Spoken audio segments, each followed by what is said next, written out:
Good afternoon, Professor Campbell. This is my video submission for the 260 finals. I'll begin by explaining the video structure. First, we'll go over the general layout of the finals and explain the purpose of each CPP and what it's there for. And then we'll talk about the underlying theory of Kruskal's algorithm and explain what problem it solves, hopefully make it a little more intuitive. And finally, we'll discuss the implementation of it in graph.cpp.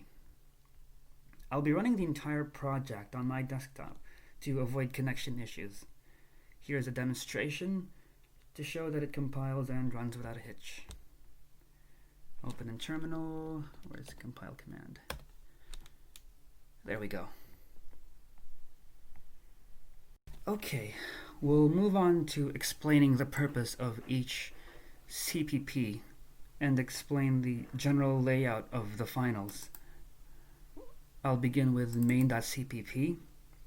This is where we declare a connected graph and then use Kruskal's algorithm to derive a minimum spanning tree from it. Then we have, unionFind.cpp. This contains the implementation of the union set data structure, also known as the disjoint set data structure, and it's used for giving objects a notion of equivalence. It's a concept borrowed from discrete mathematics. When two elements are equivalent, they belong together in a set. When they are not, they're called disjoint. For our purpose, we use union find for grouping together and distinguishing the weighted edges of a given graph. To minimize confusion, I use some terms interchangeably, and in this context I will refer to equivalence class as a set. It's just a group identity that we assign to edges. We have minheap.cpp. Alright. This is what we'll use for sorting edges by their weight. It's an implementation of the binary tree-based data structure known as minheap. We'll insert an object with a value into the heap, and then they will be sorted such that the root will be the minimum, and the objects with the greatest value will be the leaves at the bottom of the tree. For this finals, we basically retrofitted minheap to arrange weighted edges instead of plain old integers. One by one, we'll be popping the smallest weighted edge off. And in other words, this data structure is for sorting the edges from least to greatest. We have graph.cpp. Yes, this contains our implementation of a graph. The mathematically rigorous explanation tends to be more abstract, so to put it simply, it's an object containing vertices, or points, and edges to connect those vertices. Our graph is of the simple kind, meaning that between two vertices, A and B, there is just one edge to connect them together. I have a visual aid for that. Here's a multigraph. It has two lanes and a simple graph. Think of it in terms of a road in real life. We have two lanes for each direction, and in graph theory, that's represented by parallel edges that you see here. That's not what we'll be using. Instead, we have one lane for going in both directions, one edge. Lastly, we have list.cpp. There it is. This list data structure is required because we're using an adjacency list representation of a graph. We basically use this to store data about the vertices, keeping track of all the edges and neighbors. To explain Kruskal's algorithm, I'll first make a scenario that anyone can easily understand. I'll just get on this sketch pad. Then we have vertices. Think of these vertices as islands, and they also have edges. Now these edges, we'll consider these edges as possible bridges that can be built in order to connect these islands. I'll name these islands with letters, There, A, B, C, D, E, F. And then these edges have a property assigned to them called weight. It helps to think of them as a cost to build. I must be clear, though, about a possible misconception. The length of the edges have nothing to do with their weight. Maybe what's driving the cost of these bridges is the depth of the water at certain areas. We'll go with that. Now, we are given a task of connecting the islands while minimizing the cost. That means that we have to build the least expensive bridges while connecting all the islands together. That is the purpose of Kruskal's algorithm.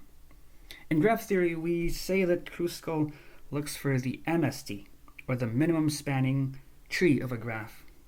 But it's tremendously helpful to think of this as a route optimization problem. Let's see, where is my visual aid? Okay. Now, the algorithm is divided into two steps. Step 1, we have to sort the edges by ascending weight. This is why we require this min heap. We can insert the edges into the heap from any order, but popping them off the heap one by one will give us back the edges in a least to greatest sequence. Step 2, one by one the edges are added to the MST, with their equivalence classes combined. We repeat this step until just one equivalence class remains, and at that point every vertex has been accounted for and the MST is now connected. This is what this certain graph looks like after Kruskal. Let me just get rid of the unnecessary edges. There. That's what the MST of that graph looks like. We're now in graph.cpp. This is my implementation of Kruskal's algorithm. I left behind a copious amount of comments to make sure that nobody gets confused about my code. There's a lot of it, it's comprehensive, so I'll just read it. First, I create a min heap data structure with all the edges of the graph. The min heap will be required for building a collection of edges sorted by weight from least to greatest. That's us declaring arc heap. And this thing will be the new MST. Since we just created it, it has no edges. Then the vertices of each edge will then be inspected if they're already unified. This is what I meant a while ago about equivalence classes. When you're combining equivalence classes, they're combined. They're unified, So if they already are, then we don't include this edge. Otherwise, we do include it and unify the nodes. For this operation, we need the union find data structure from lab 1.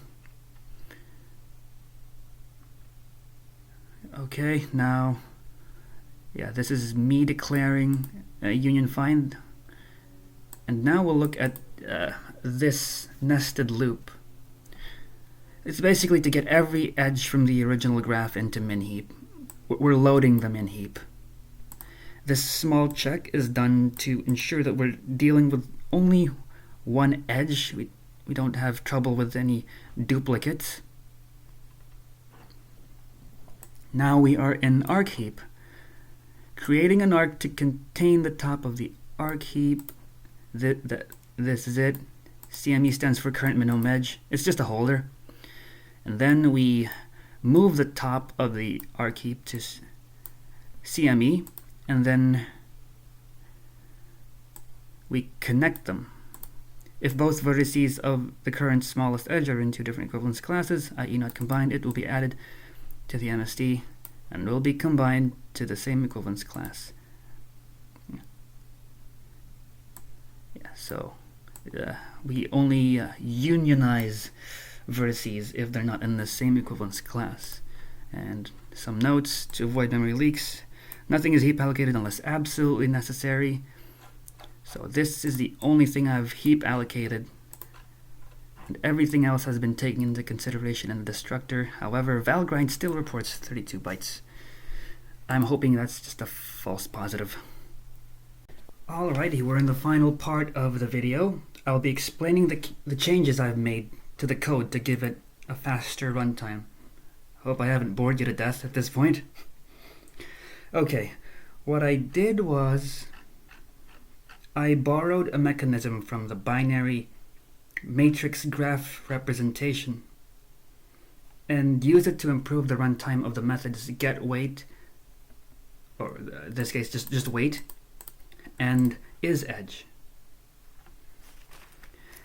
Instead of the wait iterating through a list and using loops, wait directly accesses a 2D array using the provided index parameters.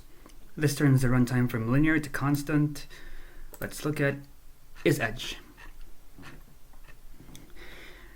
Let's just read this. Just accesses the wait matrix. The index either has a value or is 0. If an index has a value greater, let me just correct this, has a value greater than 0, by implication there is an edge. And so it's running at constant now as well. And as a consequence of this new matrix, delEdge has also been optimized since it relies on isEdge. Now this method too runs at constant time. And this is